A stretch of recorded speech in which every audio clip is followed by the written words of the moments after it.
ప్రభావతి దగ్గర డబ్బులు దొంగతనం చేసింది శివ అని నిజాన్ని బయటపెట్టిన రోహిణి. శివాని మరియు గుణానిద్దరిని జైల్లో పెట్టించిన ప్రభావతి. శివాని బెయిలిచ్చి విడిపించిన బాలు. అసలు ఇంతకు ఏం జరిగింది? ఇదంతా ఎలా జరగబోతుంది తెలుసుకుందాం అనుకుంటున్నారా? అయితే ఇప్పుడే మా ఛానల్ లైక్ చేసి తప్పకుండా సబ్స్క్రైబ్ చేసుకోండి. అలాగే పక్కనే ఉన్న గంట సింబల్ మీద క్లిక్ చేయండి. అప్పుడే మేము చేసే వీడియోలు మీకు వస్తాయి. ఇక మీనా ప్రభావతి దగ్గరికి డ్యాన్స్ నేర్చుకోవడానికి వెళ్ళడంతో ప్రభావతి అయితే నేను నేర్పించను, డ్యాన్స్ చేయడం అంటే వంటగదిలో గరిటె తిప్పడం అనుకుంటున్నావా, లేకపోతే పట్టీలు పెట్టుకుని గెంతడం అనుకుంటున్నావా? భరతనాట్యం అంటే అదొక కళ, అది అందరికీ రాదు అని ప్రభావతి అంటుంటే, మీరున్నారు కదండి, మీరు నేర్పించండి, ఖచ్చితంగా నేర్చుకుంటాను గురువుగారు అని ఇంకా మీనా అంటుంది. నేర్పించచ్చు కదా గురువుగారు అని బాలు కూడా అడగడంతో, సరే నేర్పిస్తాను అని ఇంకా పాట పెట్టి నేర్పిస్తూ ఉంటుంది ప్రభావతి.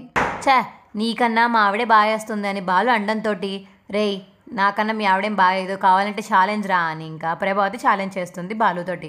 సరేవే నేను వీడియో తీస్తాను అని ఇంకా బాలు వీడియో తీస్తూ ఉంటాడు వీళ్ళిద్దరిని. ఇంకా సాంగ్ పెట్టి ఇద్దరు భరతనాట్యం చేస్తుంటే ప్రభావతికి మెడ పట్టేస్తుంది. మీనా బాగా వేసిందని బాలు క్లాప్స్ కొట్టి ఇంకా మీనాని హక్ చేసుకుంటాడు. అబ్బా చాలా బాగా వేసావు మీనా అని కామాక్షి కూడా ఇంకా మీనాని అలా చూస్తూ ఉండిపోతుంది. ఈ లోపు అక్కడ ప్రభావతి ఏమో మెడ పట్టేసి రండి రండి పట్టేసింది అని ఇంకా కామాక్షిని పిలుస్తుంది. అయ్యో ఏమైంది, ఇలా ఉండిపోయావు, ఈ యాంగిల్లో ఉండిపోయావేంటి వదినా, ఏమైంది అని కామాక్షి అడుగుతుంది. అయ్యో అత్తయ్య అత్తయ్య అని ఇంకా మీనా కూడా అంటుంది. మెడ పట్టేసిందిరా అయ్యో అయ్యో అని చెప్పి ఇంకా ప్రభావతి బాధపడుతూ ఉంటుంది. సరే ముందు ఇంటికి వెళ్దాం పదా అని ఇంకా ప్రభావతిని కార్లో ఎక్కించి ఇంటికి తీసుకువెళ్తారు బాలు మీనా. ఇక ఎవరికి కనిపించకుండా మెల్లగా లోపలికి వచ్చేస్తుంది ప్రభావతి. రే ఏమైందిరా, ఏమైంది మీ అమ్మకి, మెడ చెయ్యి ఇలా ఉండిపోయింది, ఏమైంది అని సత్యం అడుగుతుంటే, ఇంకో మీనాతో ఛాలెంజ్ చేసి డ్యాన్స్ చేసిందన్న, మెడ పట్టేసింది వీడికి అని బాలు నవ్వుతాడు. ఎవడి ఊరుకోండి అని మీనా అంటుంది. అందుకే చెప్పాను ఇలాంటి వయసులో మనకు అవసరమా, అందుకే అమ్మమ్మ అని కూడా పిలిచాను నేను నిన్ను. ఎందుకు ప్రభా ఇప్పుడు డ్యాన్స్ వేసి ఇలా మెడ ఇరగొట్టుకున్నావు, అవసరమా అని చెప్పేసి ఇంకా సత్యం క్లాస్ పీక్తుంటే, అబ్బా అసలే మెడ పట్టేసి నొప్పితో ఉంటే మీరేంటండి ఇంకా క్లాస్ పీక్తున్నారు, ముందు నన్ను రెస్ట్ తీసుకొని ఇవ్వండి అని ఇంకా రూమ్లోకి తీసుకువెళ్ళమంటుంది ప్రభావతి. ఇంకా రోహిణి శృతి రూమ్లోకి తీసుకువెళ్తారు. అప్పుడే శృతి ఇంకా అంటుంది, ఆంటీ ఏంటిది కొత్త స్టైలా అని అడుగుతుంటే, అబ్బా పట్టేసింది శృతి అని రోహిణి అంటుంది. ఓకే ఓకే సారీ సారీ అని చెప్పి ఇంకా శృతి సైలెంట్ అయిపోతుంది. అత్తయ్య మీరు మంచం మీద పడుకుంటే ఆ పెయిన్ తగ్గదు, మీరు కింద పడుకోవాలి అని రోహిణి చెప్పడంతో, కింద ఈ నొప్పితో కింద పడుకుంటే ఇంకా కింద పడుకుంటే ఎక్కువైపోద్దేమో కదమ్మా అని ప్రభావతి అడుగుతుంటే, లేదు అత్తయ్య మీరు ఇప్పుడు మెడ రీపోయింది, హైట్లో పడుకుంటే ఇంకా అదే సివియర్గా పెయిన్ అవుతుంది, అందుకని కింద పడుకోండి అని ఇంకా చిన్నగా లైట్గా ఎత్తు పెట్టి సైడ్కి పడుకోబెడతారు ప్రభావతిని రూమ్లో. ఇంకా బయట నుంచి బాలు చూసి నవ్వుకుంటూ ఉంటుంది. ఇంకా డాక్టర్ని పిలిపించి ప్రభావతికి నయం చేస్తారు ఇంట్లో వాళ్ళు. ఇంకా రోహిణి ఏమో గుణ దగ్గరికి వెళ్దామని చెప్పి రెడీ అయ్యి గుణ దగ్గరికి వెళ్తుంది. గుణ చాలా చాలా థ్యాంక్స్, మీరు చేసిన సహాయాన్ని ఈ జన్మకి ఎప్పుడు మర్చిపోలేను, ఇదిగోండి ఎంత అయిందో చెప్పండి నేను అమౌంట్ ఇచ్చేస్తాను అని రోహిణి అంటుంటే, అయ్యో పర్లేదండి నాకు అమౌంట్ ఏం అవసరం లేదు అని గుణ అంటాడు. సరే గుణ అమౌంట్ వద్దు కదా, నీకేమన్నా ఫేవర్ కావాలంటే చెప్పు నేను చేస్తాను అని రోహిణి అంటుంటే, నాకు ఫేవర్ కావాలి, అది కూడా మీ ఇంట్లోనే నాకు ఒక శత్రువు ఉన్నాడు. మా ఇంట్లోనా, ఎవరు? మీ బాలు, వాడి మీద ఎలాగైనా నేను కక్ష తీర్చుకోవాలి అని గుణ అంటుంటే, అవును మాకు కూడా చాలా ఉంది, రోజు ఏదో ఒక టార్చర్ పెడుతూనే ఉంటాడు తను కూడా అని రోహిణి అంటుంది. అయితే మా ఇద్దరం కలిస్తే వాడి అంత చూడొచ్చు కదా అని గుణ అంటే, మీరు నాకు చేసిన సాయం ముందు ఇది ఎంత చెప్పండి అని గుణ అని అంటుంది రోహిణి. మీకు ఒక విషయం చెప్పాలి. చెప్పు గుణ. అప్పుడు మీ అత్తయ్య గారు బ్యాగ్లో పెట్టుకుని 1,00,000 రూపాయలు పోయినాయి అని చెప్పేసి మీ ఇంటికి వచ్చి చెప్పే ఉంటారే.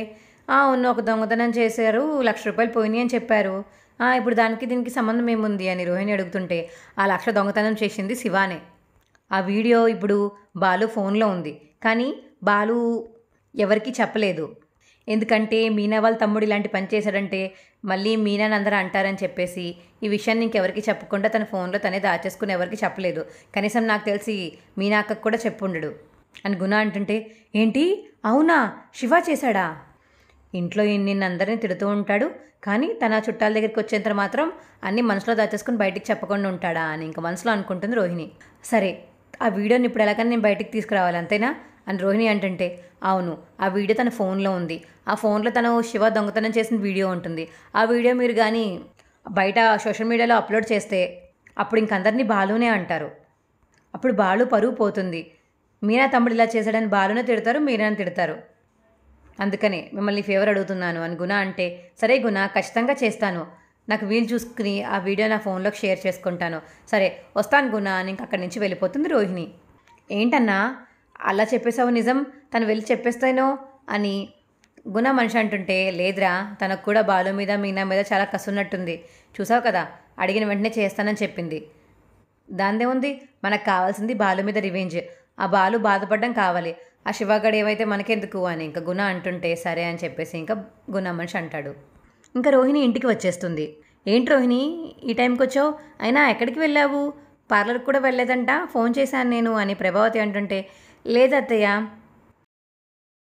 లేదత్తయ్య చిన్న పని మీద బయటికి వెళ్ళాను, పార్లర్ క్లయింట్ కనిపించారు, ఇంటికి రమ్మంటే ఇంటికి వెళ్ళి వాళ్ళకి అక్కడ చేసి వచ్చాను ఫేషియల్ అని రోహిణి అంటుంది. ఓహో సరే పోన్లే, ఇలా బయట చేస్తే ఎక్కువ ఇస్తారా రోహిణి, అత్తయ్య ఇంటికి వెళ్ళి చేస్తే ఇంకా కాస్ట్ ఎక్కువ అవుతుంది కాబట్టి ఎక్కువ ఇస్తారు మనీ అని రోహిణి అంటుంది. పోన్లే. అత్తయ్య మీ మెడ ఎలా ఉంది, కొంచెం బాగానే ఉంది రోహిణి, ఇంకొంచెం లైట్గా పెయిన్ వస్తుంది, ఒక 2 రోజుల్లో తగ్గిపోతుందిలే అని ప్రభావతి అంటుంది. సరే అత్తయ్య నేను ఫ్రెష్ అయ్యి వస్తాను అని రూమ్లోకి వెళ్తుంది రోహిణి. ఎలాగైనా ఇప్పుడు బాలు ఫోన్లోంచి నా ఫోన్లోకి వీడియో షేర్ చేసుకోవాలి, ఎలా అని ఇంకా ఆలోచిస్తూ ఉంటుంది రోహిణి. ఇంకప్పుడే బాలు వచ్చి, మీనా స్నానానికి వెన్నీళ్ళు పెట్టు, స్నానం చేస్తాను అని అండంతో ఆ మాట విన్న రోహిణి అయితే, ఎస్ మీనా బయట కిచెన్ రూమ్లో ఉన్నప్పుడు బాలు స్నానం చేస్తున్నప్పుడు ఆ ఫోన్లో వీడియో మనం షేర్ చేసుకోవచ్చు కదా, ఎలాగైనా బాలు స్నానం చేస్తున్నప్పుడు మీనా రూమ్లోకి రాకుండా చేస్తే సరిపోతుంది అని ప్లాన్ వేసి ఇంకా బాలు స్నానానికి వెళ్ళగానే మీనాకి ఏదో పని చెప్పేసి, మీనా కిచెన్ రూమ్లో ఏదో పనుని చూడు, ఏదో మాడిపోతుంది అని చెప్పడంతో ఇంక మీనా కిచెన్ రూమ్లోకి వెళ్ళిపోతుంది. దొరికిందే ఛాన్స్ అని చెప్పి ఇంకా రోహిణి రూమ్లోకి వెళ్ళి బాలు ఫోన్లో వీడియో వెతుకుతుంది. ఇంకా వీడియో షేర్ చేసుకున్న వెంటనే ఇంకా రోహిణి తన రూమ్లోకి వెళ్ళిపోతుంది. ఇంకా వీడియో చూస్తుంది. అమ్మ బాలు ఇన్ని రోజులు ఈ వీడియో దాచుకున్నావా, ఇప్పుడు చూడు ఎలా ఉంటుందో మీకు అని ఇంకా వేరే నెంబర్తో వేరే ఫోన్ తోటి సోషల్ మీడియాలో అప్లోడ్ చేస్తుంది రోహిణి. కావాలని ప్రభావత్ దగ్గర ఫోన్ ఉందో లేదో చూసిందో లేదో అని చెప్పి రోహిణి తీసుకొచ్చి ఫోన్, అత్తయ్య మీ డబ్బులు దొంగతనం చేసింది ఎవరో కాదు, ఇదిగో చూడండి ఇప్పుడే వైరల్ అవుతుంది సోషల్ మీడియాలో అని రోహిణి తీసుకొచ్చి ప్రభావతికి చూపిస్తుంది. ఇంకా వీడియో చూసి ఒకసారిగా షాక్ అయిపోతుంది ప్రభావతి. ఒసే మీనా రేయ్ బాలు అని గట్టిగా అరుస్తుంది ప్రభావతి. ఏంటత్తయ్య ఏమైంది, ఏమైందా నీకు తెలీదా, నీకు తెలియకుండా వాడు ఇన్ని రోజులు నిజాన్ని దాచాడా, ఏంటత్తయ్య వాడు నీకేం చెప్పకుండా ఉన్నాడు కదా, అయినా ఇంత పెద్ద నాటకాలు ఆడి మీ ఫ్యామిలీ అంతా దొంగోళ్ళే, దొంగ అంటే మళ్ళీ ఒప్పుకోరు అని ప్రభావతి అంటుంటే, అసలు ఏం జరిగిందో చెప్తారా నాకు అని మీనా అడుగుతుంది. ఏం జరిగిందా, ఇంకో నువ్వే చూడు అని ఇంకా మీనాకు ఫోన్ ఇస్తారు ప్రభావతి. ఇంకా వీడియో చూసి ఒకసారిగా షాక్ అయిపోతుంది మీనా. ఏంటి శివ ఇలా చేశాడా, నీకు తెలీదా అయితే నాటకాలు ఆడుతున్నావా, మీ ఆయనకి తెలుసు అందుకని దొంగతనం చేసినోడి దగ్గర డబ్బులు తీసుకువచ్చి మీ మామయ్యకి ఇచ్చాడు, ఎవరా దొంగతనం చేసింది వాడిని చూపించండి అని అడుగుతుంటే ఆ రోజు మాట దాటేశాడు, ఇందుకని ఎప్పుడు అనుకోలేదు నేను, ఈ వీడియో చూసాక ఇప్పుడు అర్థమవుతుంది నాకు వాడు ఎందుకు ఇలా చేశాడు, నీ వాడిని కడిగి పడేస్తాను, అయినా నువ్వే చెప్పుంటావులే నాటకాలు ఆడుతున్నావు కదా అని ప్రభావతి ఇంకా మీనా తిడుతూ ఉంటుంది. అప్పుడే ఇంకా బాలు వస్తాడు. ఏంటి ఏమైంది అని బాలు అడుగుతుంటే, అబ్బా ఏం తెలియనట్టు ఎంత బాగా నటిస్తున్నావురా, ఇదిగో ప్రభావతమ్మ నువ్వు ఇప్పుడు నన్ను రెచ్చగొట్టుకు, ఏమైందో చెప్పు, ఏమైందా, నా దగ్గర ₹1,00,000 దొబ్బేసిందా శివగాడే కదా అని ప్రభావతి అడగగానే ఇంకా అలా ఉండిపోతాడు బాలు. ఏంట్రా ఎప్పుడు నీ నోట్లోంచి మాటలు వస్తూనే ఉంటాయి కదా, ఇవాళ ఏమైంది, నిజం బయటపడేసరికి నోరు మూతపడిపోయిందా, ఇన్ని రోజులు భలే దాచావురా, ఇప్పుడు వాడు దొంగ అని తెలిస్తే మీనని అంటానని చెప్పేసి ఇన్ని రోజులు నిజాన్ని దాచేసావు అని ప్రభావతి అంటుంటే, నేను కావాలని దాయలేదు, మళ్ళీ మీనా గురించి ఇలా బయటపడితే శివ చేశాడని చెప్పి మీనానే అంటావు, నువ్వు మీనాని రోజు చంపుకుని తింటావు, ఇప్పటికీ తను ఏం చేయకపోయినా తను ఏదోటి అంటూనే ఉంటావు అని బాలు అంటాడు. నోరు మీరా, ఆయన డబ్బులు దొంగతనం చేసింది నావి అని ప్రభావతి అంటుంటే, దొంగతనం చేసినా తిరిగి ఇచ్చేసాడు కదా, ఆ రోజు నాన్నకి తెచ్చిచ్చాను కదా అవే డబ్బులు శివ ఇచ్చినాయి నాకు అని బాలు చెప్పడంతో, డబ్బులు ఇచ్చేస్తే మాత్రం చేసిన దొంగతనం వదిలేస్తామా, నేను కేసు పెడతాను అని ప్రభావతి అంటుంది.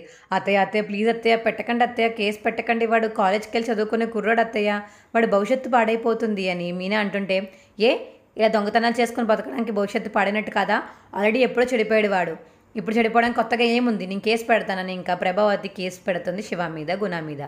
ఇక పోలీసులు మీనా వాళ్ళ అమ్మగారింటికి వెళ్తారు.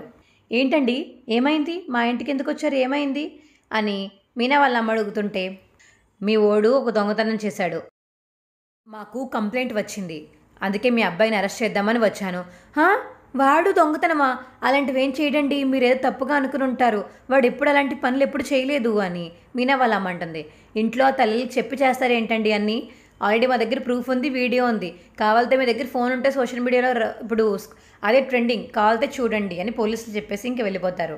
ఇంకా శివ ఎక్కడున్నాడు అని వెతుక్కుని గుణ ఆఫీస్కి అయితే వెళ్తారు. రే గుణ, నువ్వు ఇక్కడే ఉన్నావా? ఇదిగో వీడియో వైరల్ అయింది, నువ్వు కూడా ఉన్నావు, పద నిన్ను కూడా అరెస్ట్ చేస్తున్నానని గురాన్ని కూడా అరెస్ట్ చేస్తారు. ఇంక అప్పుడే శివ గుణ దగ్గరికి వస్తాడు. ఓ, నువ్వు వీడి దగ్గరికి వచ్చావా? ఎక్కడికి పోతావులే, ఇక్కడే ఉంటావులే అనుకున్నాను, వచ్చావు కదా. రే కానిస్టేబుల్స్, వీటిని కూడా అరెస్ట్ చేయండి అని చెప్పడంతో ఇంకా శివాని కూడా అరెస్ట్ చేసి స్టేషన్కి తీసుకువెళ్తారు. ఇక మీనా బాలు స్టేషన్కి అయితే వెళ్తారు. సార్, వాడిని విడిపించాను సార్, వాడు కావాలని చేసి ఉండడు సార్, ప్లీజ్ సార్ అని పోలీసుని బతిమలాడుతుంది మీనా. రే శివ, ఎందుకు దొంగతనం చేశావు, ఎందుకు అలా చేశావు అని మీనా అడుగుతుంటే, మరేం చేయనక్క, మీ అత్తయ్య నేను పొద్దునుంచి సాయంత్రం దాకా ఏదో ఒకటి అని కాల్చుకొని తింటూనే ఉంటుంది, అందుకని ఆవిడకి బుద్ధి చెప్పుదామని అలా డబ్బులు దొంగతనం చేశాను. ఒకసారి మీ ఇంటికి వస్తే బండి కనిపించట్లేదు, బండి తాళం నేనే తీసేసానని చెప్పేసి నా మీద దొంగతనం మోపారు కదా, అవన్నీ మనసులో పెట్టుకుని ఇలా చేశానక్క, నేను దొంగని కాదక్క, నేను ఎవరి దగ్గర డబ్బులు దొంగతనం చేయలేదు, అసలు ఏమీ దొంగతనం చేయలేదక్క అని శివ అంటుంటే, అవునక్క నిజం, నేను వాడితో తిరిగాను కదా, నాకు తెలుసు వాడు ఏ దొంగతనం చేయలేదు, ఇది కూడా నీ మీద ప్రేమతోనే చేశాడు అని గుణ అంటాడు. రే ఇచ్చి నోర్మూరా, నీతో తిరగడం వల్లే వీడికి పరిస్థితి వచ్చింది, ఇవాళ జైలుకి వచ్చే అవసరం ఏముంది అసలు వీడికి, హాయిగా కాలేజ్కి వెళ్ళి చదువుకునే పిల్లోని నాశనం చేస్తున్నావు అని చుట్టూ తిప్పుకుని అని గుణాన్ని తిడుతుంటే, అక్క గుణాన్ని ఏమనకక్క, గుణ తప్పేమీ లేదు, నేను అనడం వల్లే తను నాతో పాటు వచ్చాడు, ఇప్పుడు నా వల్ల తను కూడా ఇరుక్కున్నాడు చూడు, నా వల్ల ఇప్పుడు తను కూడా జైల్లో ఉండాల్సి వస్తుంది కదక్క అని శివ అంటాడు.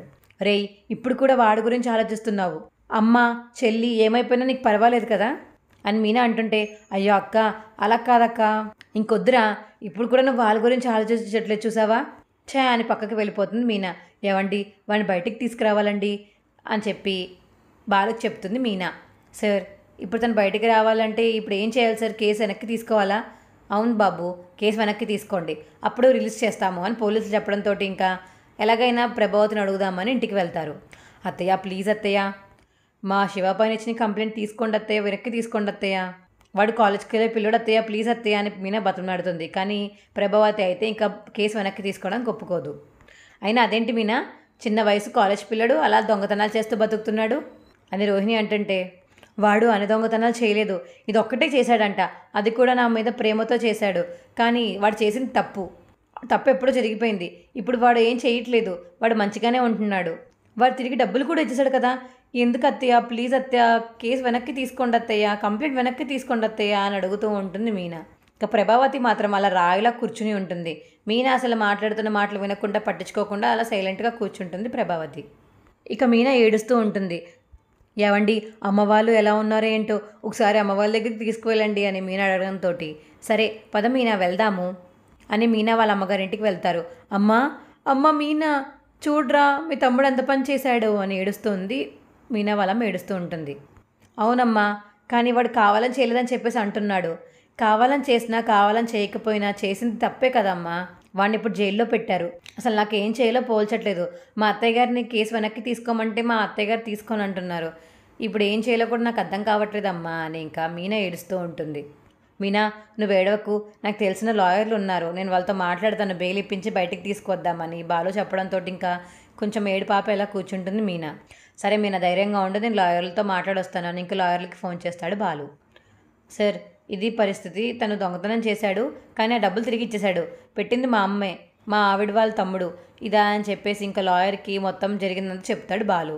సరే బాబు నేను వస్తాను, రేపు వచ్చి మాట్లాడతాను అని లాయర్ అన్నంతో సరే అని ఫోన్ కట్ చేసి లోపలికి వస్తాడు బాలు. నేను లాయర్తో మాట్లాడాను మీనా, వచ్చి చెప్తా అన్నారు, వచ్చి బెయిల్ ఇప్పిస్తా అన్నారు, కానీ వాళ్ళు రాడ కుదరదంట, రేపు వస్తారంట అని బాలు చెప్పడంతో, అంటే ఈరోజు నైట్ అంతా వాడు జైల్లోనే ఉండాలా? వాడు ఎప్పుడు జైల్లో లేడండి, మేము అంత పెద్ద పెద్ద మేడల్లో పుట్టి పెరగకపోయినా మాకంటూ ఉన్న వాటిలోనే మేము బాగానే పెరిగాం, మరీ జైల్లో చిప్పకూడు తినేంత పెరగలేదండి అని ఇంకా బాధపడుతూ ఉంటుంది మీనా. మరి ఏం చేస్తాం మీనా, లాయర్ ఎవరు రాకపోతే మనం ఏం చేస్తాం చెప్పు అని ఇంకా బాలు అంటాడు. సరే అమ్మా మీరు ధైర్యంగా ఉండండి, నేను వెళ్తున్నాను అని ఇంకా మీనా ఇంటికి వెళ్ళిపోతుంది. ఇంకా తర్వాత రోజు లాయర్ వస్తారు. లాయర్ వచ్చి ఇంకా బాలు చెప్పిన మాటలు విన్నాక బెయిల్ ఇప్పిద్దామని ఇంకా బెయిల్ పేపర్స్ ఇస్తారు పోలీసులకి. కానిస్టేబుల్స్ ఆ శివాని వదిలేయండి అని కానిస్టేబుల్ చెప్తాడు పోలీస్. ఇంక శివాని వదిలేస్తారు. అదేంటి నన్ను ఒక్కడనే వదిలేశారు, మరి గుణ రాడా, గుణాకి ఇంకా బెయిల్ రాలేదు. తన లాయర్ వచ్చి తనతో మాట్లాడతాడు. నువ్వు బయటికి రా బాబు అని శివాని ఇంకా బయటికి రమ్మంటాడు పోలీస్. ఇంకొకసారి ఇలాంటి దొంగతనాలు కానీ చేసినా, బెదిరింపుకి వెళ్ళినా, వడ్డీలు వసూలు చేసినా డబ్బులు ఇచ్చి మీకు ఇంకోసారి నేను బెయిల్ ఇవ్వడం కుదరదు అని పోలీస్ వార్నింగ్ ఇస్తారు శివకి. అలాగే సార్ ఇలాంటి పనులు ఏం చెయ్యను సార్ అని ఇంకా శివ చెప్తాడు. సరే తీసుకువెళ్ళండి అని పోలీస్ చెప్పడంతో ఇంకా శివాని తీసుకుని బయటికి వెళ్తారు. రే నీ మీద ఎంత పెంట అయిందిరా, అమ్మ చెల్లి ఎంత బాధపడుతున్నారో తెలుసా, నీ గురించి తలుచుకుంటున్నారు, నీకు అసలు వాళ్ళ గురించి ఇంత కూడా బాధలేదురా, నువ్వు ఎప్పటికైనా మారాలని కోరుకుంటాను అని ఇంకా కోపంగా తిట్టేసి మీనా బాలు అక్కడి నుంచి వెళ్ళిపోతారు. ఇంకా శివ ఇంటికి వెళ్ళిపోతాడు. అప్పుడే వాళ్ళ అమ్మ చూసి, శివ రేయ్ ఎందుకురా దొంగతనం చేశావు, అవసరమా అని గట్టిగా తిడుతుంది శివ వాళ్ళ అమ్మ. నేను కావాలని చేయలేదమ్మా, తెలుసు కదా నీకు అక్క వాళ్ళ అత్తయ్య గారు ఎలా ఉంటారో, ఆవిడకి కొంచెం దెబ్బ రుచి చూపిద్దామని అలా దొంగతనం చేశాను, కానీ బావకి మొన్నే నేను డబ్బులు ఇంత ఇచ్చేశాను, ఇంట్లో ఆ విషయం చెప్పలేదేమో అని శివ అంటుంటే, రేయ్ నువ్వు దొంగతనం చేసిన విషయం కూడా వాళ్ళ ఇంట్లో తెలియదు కదరా, అలాంటిది నువ్వు డబ్బులు ఇచ్చావంటే ఎందుకు ఇచ్చావని అడగరా వాళ్ళు, అందుకే చెప్పు ఉండడు అని ఇంకా మీనా వాళ్ళ అమ్మ అంటుంది. సరే అయిపోయింది అయిపోయింది ఇంకేం చేస్తాము అని మీనా వాళ్ళ చెల్లి అంటుంది. ప్రభావతి ఎందుకు ఇప్పుడు మీనాని అలా ఏడిపిస్తున్నావు, తను ఏడుస్తే నువ్వు చూడడం నీకు బాగా ఆనందం కదా, ఎందుకు కేసు వెనక్కి తీసుకో, తన ముఖం చూసిన జాలిపడి కొంచెం వెనకాల సత్యం చెప్పడంతో ఇక ప్రభావతి కేసు వెనక్కి తీసుకుంటుంది. ఈ వీడియో మీకు ఎలా అనిపించిందో కింద కామెంట్ సెక్షన్లో తెలియచేయండి. అలాగే మా వీడియో కనుక నచ్చితే మా వీడియోని ఇప్పుడే ఒక లైక్ చేసి తప్పకుండా మా ఛానల్ని సబ్స్క్రైబ్ చేసుకోండి. అలాగే పక్కనే ఉన్న గంట సింబల్ మీద క్లిక్ చేయండి, అప్పుడే మేము చేసే వీడియోలు మీకు వస్తాయి. ఖచ్చితంగా ఈ వీక్ కాకపోయినా నెక్స్ట్ వీక్లో అయినా ఇలాగే జరుగుతుంది. So stay tune. Bye friends.